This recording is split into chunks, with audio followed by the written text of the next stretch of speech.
नमस्कार, पेश है न्यूज रफ्तार से। राष्ट्रपति गोटबाया राजपक्षे के मालदीव भाग जाने के बाद से श्रीलंका के हालात बिगड़ते जा रहे हैं। खबर है कि मालदीव से अब राजपक्षे सिंगापुर के लिए जाने वाले हैं। बुधवार सुबह जैसे ही राष्ट्रपति के भाग जाने की खबर श्रीलंका के लोगों को मिली तो प्रदर्शनकारी सड़कों पर उतर पड़े। प्रदर्शनकारियों ने देश के सरकारी टेलीविजन चैनल रूपा वाहिनी की इमारत पर धावा बोल दिया, जिसके बाद चैनल ने प्रसारण निलंबित कर दिया। इस बीच राष्ट्रपति गोटबाया राजपक्षे और प्रधानमंत्री रानिल विक्रमसिंघे के इस्तीफे की मांग कर रहे सरकार विरोधी प्रदर्शनकारियों ने प्रधानमंत्री कार्यालय के गेट तोड़ दिए। पुलिस ने प्रदर्शनकारियों पर आंसू गैस के गोले दागे, जिन्होंने एक बैरिकेड तोड़ दिया और प्रधानमंत्री कार्यालय पर धावा बोल दिया। उधर श्रीलंका में आपातकाल की घोषणा कर दी गई है। प्रधानमंत्री कार्यालय ने मीडिया संगठनों को सूचना दी है कि देश में आपातकाल लागू कर दिया गया है और पश्चिमी प्रांत में कर्फ्यू लगाया गया है। उधर कोलंबो में अमेरिकी दूतावास ने अगले 2 दिनों के लिए एहतियात के तौर पर अपनी सेवाएं बंद कर दी हैं।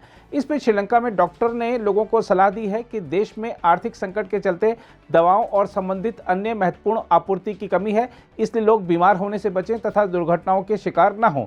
उधर मालदीव के विदेश मंत्रालय ने श्रीलंका के राष्ट्रपति गोटबाया राजपक्षे, उनकी पत्नी और 2 सुरक्षा अधिकारियों के साथ सेना के एक विमान से माले पहुंचने के मामले पर टिप्पणी करने से इनकार कर दिया है। इस बीच प्रधानमंत्री पद से इस्तीफा देने के बाद श्रीलंका के कार्यवाहक राष्ट्रपति बनाए गए रानिल विक्रमसिंघे ने कहा है कि देश के लोकतंत्र को फांसीवाद से खतरा है। उन्होंने अपने कार्यालय में सरकार विरोधी प्रदर्शनकारियों के धावा बोलने के कुछ घंटे बाद सामान्य स्थिति बहाल करने तथा सरकारी संपत्ति को बचाने का संकल्प व्यक्त किया। विक्रमसिंघे ने अपने पहले टेलीविजन भाषण में कहा कि उन्होंने सैन्य कमांडरों और पुलिस प्रमुख को आदेश दिया है कि व्यवस्था बहाल करने के लिए जो भी कुछ जरूरी है वो किया जाए। उन्होंने कहा, हमें लोकतंत्र पर मंडरा रहे इस फांसीवादी खतरे को समाप्त करना चाहिए। हम सरकारी संपत्ति को बर्बाद नहीं होने दे सकते। उन्होंने कहा कि राष्ट्रपति कार्यालय, राष्ट्रपति सचिवालय और प्रधानमंत्री के आधिकारिक आवास में उचित सुरक्षा बहाल होनी चाहिए। प्रधानमंत्री नरेंद्र मोदी की अध्यक्षता में हुई केंद्रीय मंत्रिमंडल की बैठक में कई अहम निर्णय लिए गए। सूचना प्रसारण मंत्री अनुराग ठाकुर ने मंत्रिमंडल की बैठक के बाद बताया कि भारत आज़ादी के 75 वर्ष मना रहा है। आज़ादी का अमृत काल के अवसर पर एक निर्णय यह भी लिया गया है कि 15 जुलाई 2022 से अगले 75 दिनों तक 18 वर्ष से अधिक आयु के नागरिकों को मुफ्त में बूस्टर डोज दी जाएगी। केंद्रीय मंत्री अनुराग ठाकुर ने बताया कि केंद्रीय मंत्रिमंडल ने तरंगा हिल अंबाजी आबू रोड को रेलवे नेटवर्क से जोड़ने की मंजूरी भी दी है।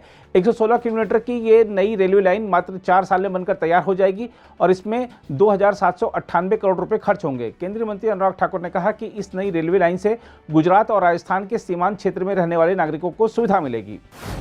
गुजरात पुलिस के विशेष जांच दल ने साल 2002 के सांप्रदायिक दंगों से जुड़े एक मामले में पूर्व आईपीएस अधिकारी संजीव भट्ट को पालनपुर जेल से गिरफ्तार किया है। एक अधिकारी ने बताया कि संजीव भट्ट को दंगों के संबंध में बेगुनाह लोगों को गलत तरीके से फंसाने की साजिश के एक मामले में स्थानांतरण वारंट के जरिए गिरफ्तार किया गया है। कथित सामाजिक कार्यकर्ता तीस्ता सीतलवाड़ और गुजरात के पूर्व पुलिस महानिदेशक आरबी श्रीकुमार के बाद इस मामले में गिरफ्तार भट्ट तीसरे आरोपी हैं। प्रतिबंधित जेकेएलएफ के सरगना यासीन मलिक ने बुधवार को एक विशेष अदालत से पूर्व मुख्यमंत्री मुफ्ती मोहम्मद सईद की बेटी रुबिया सईद के अपहरण से जुड़े मामले में प्रत्यक्ष रूप से पेश होने तथा गवाहों से खुद जिरह करने की अनुमति मांगी और कहा कि इसकी अनुमति नहीं मिलने पर वह अनिश्चितकालीन भूख हड़ताल करेगा। अधिकारी ने बताया कि टेरर फंडिंग के एक मामले में उम्र कैद की सजा काट रहा यासीन मलिक वीडियो कॉन्फ्रेंस के जरिए अदालत के समक्ष पेश हुआ। यासीन मलिक ने कहा कि उसने अदालत में प्रत्यक्ष रूप से पेश होने की अनुमति के लिए सरकार को पत्र लिखा है। हम आपको बता दें कि यह मामला 8 दिसंबर 1989 को रुबिया सईद के अपहरण से संबंधित है। उस समय केंद्र की तत्कालीन वीपी सिंह सरकार द्वारा जम्मू कश्मीर लिबरेशन फ्रंट के 5 आतंकवादियों को रिहा किए जाने के बाद 13 दिसंबर को अपहर्ताओं ने रुबिया को मुक्त कर दिया था। यह मामला ठंडे बस्ते में चला गया था और टेरर फंडिंग के आरोप में यासीन मलिक को 2019 में एनआईए द्वारा पकड़े जाने के बाद यह मामला फिर से जिंदा हो गया था। संसद के मानसून सत्र से पहले राज्यसभा के सभापति एम वेंकैया नायडू ने विभिन्न राजनीतिक दलों के सदन के नेताओं की बैठक रविवार को बुलाई है। सूत्रों ने बताया कि संसदीय कार्यमंत्री प्रहलाद जोशी ने संसद सत्र के दौरान सुचारू ढंग से कामकाज के संचालन के लिए सहयोग के उद्देश्य से रविवार को सुबह सर्वदलीय बैठक भी बुलाई है। इसमें 18 जुलाई से शुरू हो रहे मानसून सत्र के कामकाज के एजेंडे पर भी चर्चा होगी। सूत्रों ने बताया कि राज्यसभा के सभापति ने 17 जुलाई को शाम 6 बजे सर्वदलीय बैठक बुलाई है। गौरतलब है कि संसद का मानसून सत्र 18 जुलाई को आरंभ होकर 12 अगस्त तक चलेगा। इसमें कुल 26 दिनों की अवधि में 18 बैठकें होंगी। हम आपको यह भी बता दें कि उपराष्ट्रपति के रूप में वेंकैया नायडू का कार्यकाल 10 अगस्त को समाप्त हो रहा है। महाराष्ट्र के मुख्यमंत्री एकनाथ शिंदे ने बुधवार को गुरु पूर्णिमा के अवसर पर शिवसेना के संस्थापक बाल ठाकरे के स्मारक पर जाकर उन्हें पुष्पांजलि अर्पित की। शिंदे ने पत्रकारों से कहा कि बाल ठाकरे के आशीर्वाद के चलते ही उनके जैसा आम व्यक्ति राज्य के शीर्ष पद पर आसीन हो पाया है। उन्होंने कहा, मेरी सरकार राज्य के चहुमुखी विकास को लेकर प्रतिबद्ध है। मुख्यमंत्री ने एक सवाल के जवाब में कहा कि वह प्रशासन से संपर्क बनाए हुए हैं और भारी बारिश के कारण राज्य के विभिन्न इलाकों में पैदा हुए हालात पर नजर रख रहे हैं। राजस्व आसूचना निदेशालय यानी डीआरआई ने चीन की स्मार्टफोन कंपनी ओप्पो द्वारा लगभग 4,389 करोड़ रुपए की सीमा शुल्क चोरी का पता लगाया है। वित्त मंत्रालय ने एक बयान में यह जानकारी देते हुए बताया कि आयात की गलत जानकारी देकर स्मार्टफोन विनिर्माता कंपनी ने सीमा शुल्क में हेराफेरी की। चीन की Oppo mobiles India private limited Oppo, one plus और रियलमी ब्रांड नाम से घरेलू बाजार में अपने स्मार्टफोन बेचती है। ओप्पो इंडिया पूरे भारत में विनिर्माण, कलपुर्जे जोड़ने, खुदरा व्यापार, मोबाइल हैंडसेट और चार्जर, पावर बैंक जैसे संबंधित सामानों के वितरण का कारोबार भी करती है। डीआरआई ने जांच के दौरान ओप्पो इंडिया के कार्यालय परिसरों और इसके प्रमुख प्रबंधन कर्मचारियों के आवासों की तलाशी भी ली। सिंगापुर की सरकार ने बुधवार को नागरिकों से सतर्क रहने का आग्रह करते हुए कहा कि उसके देश पर आतंकवादी हमला होने का खतरा है। सरकार के मुताबिक सिंगापुर विदेशी आतंकवादी समूह और कट्टरपंथी व्यक्तियों के लिए आकर्षक लक्ष्य है। अपनी वार्षिक आतंकवाद खतरा आकलन रिपोर्ट को जारी करते हुए आंतरिक सुरक्षा विभाग ने कहा कि कोविड-19 महामारी के बाद विदेशी आतंकवादी संघर्ष के नए क्षेत्र और केंद्र बना सकते हैं।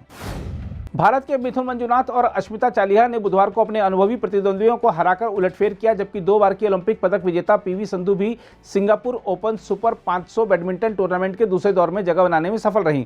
मंजुनाथ ने हमवतन और विश्व चैंपियनशिप के रजत पदक विजेता किदाम्बी श्रीकांत को पुरुष एकल के पहले दौर के मुकाबले में 1 घंटे में 21-17, 15-21, 21-18 से हराया, जबकि अश्मिता ने महिला एकल में थाईलैंड की दुनिया की 12वें नंबर की खिलाड़ी बुसानन ओंगबामुरगंगफान को 21-16, 21-11 से बाहर का रास्ता दिखा दिया। दुनिया के 77वें नंबर के खिलाड़ी मंजुनाथ अगले दौर में आयरलैंड के एनाहाट एनगुएन से भिड़ेंगे।